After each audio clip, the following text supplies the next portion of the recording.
Hi, my name is Jiaxi. This is speech 2 for Count 101. Here are my note cards.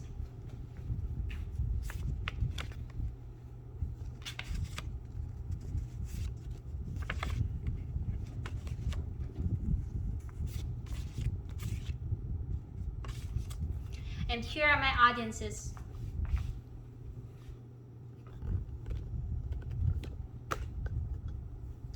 Some of you might heard of chopsticks. You might have seen them in Asian restaurants, but do you know how to use them? As a Chinese, I have been using chopsticks for more than 15 years. You probably tried to use chopsticks before and failed, thinking it is way too hard to learn. How in the world would someone use chopsticks to eat? It is actually easier than you think. My name is Jiaxi. Today, I'm gonna teach you how to use chopsticks step by step. I will begin by introducing the history of chopsticks. Then I will talk about some benefits of using chopsticks. Lastly, I will show you the proper way of using them. I will begin with the origin of chopsticks. Chopsticks were first invented in ancient China. According to a 2003 Boy's Crest article written by journalist Kathy Pitton, chopsticks' long history can be traced back to as early as the Zhou dynasty. In the Zhou dynasty, people used ivory or bones that are easy to access to make chopsticks. However, the rich people used silver or gold. The reason is they want to show their nobility status and supremacy. They also believe that silver will be able to detect poison in case of murder. The material of chopsticks changed through times because the poor lacked accessibility to good quality material. Bamboo became the most popular material for chopsticks. It is inexpensive and it's available to almost everyone. Also, because the property of bamboo has a resistance to heat and compression, its lifespan lasts longer. After chopsticks gained popularity in China, this utensil spread to the rest of Asia. In today's Japan, they still use wood-made chopsticks similar to the Chinese. Their chopsticks are comparatively shorter and are usually sharp at the end.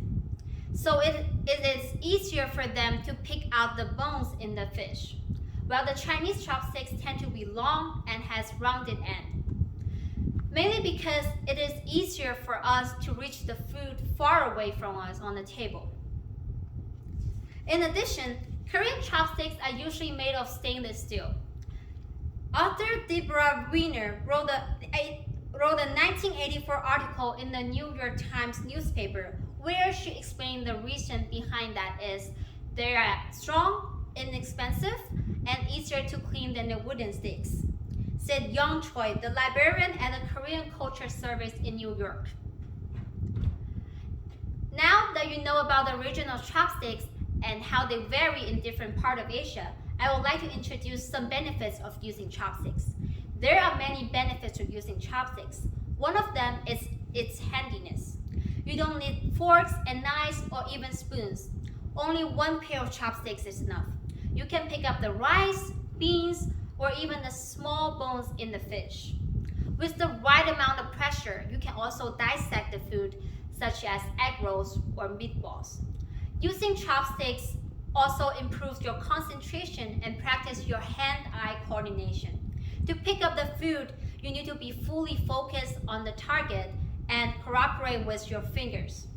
It is oftentimes challenging to let your brain manage the movement between your fingers and your eyes.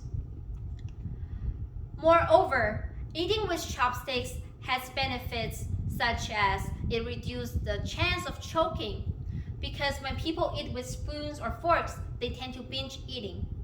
Thus, a higher chance of them getting choked. Chopsticks only allow you to pick up a small amount of food at a time.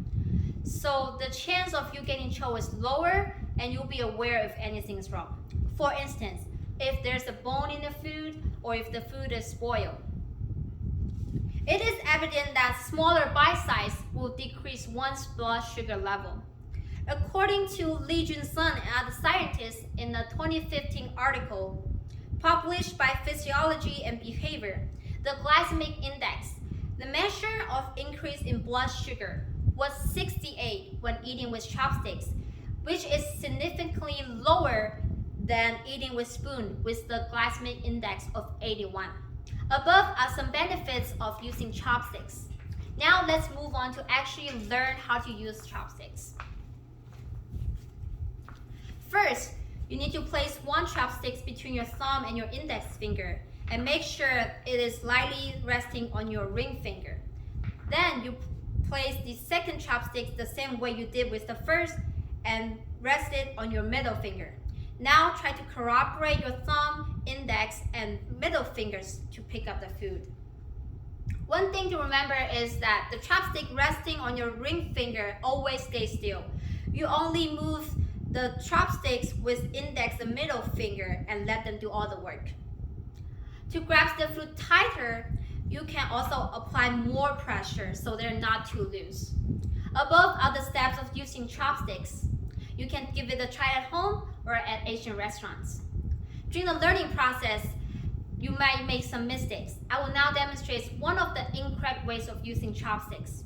Some of you might apply too much pressure, causing one of the chopsticks going in the wrong direction, which makes them cross over like an X shape.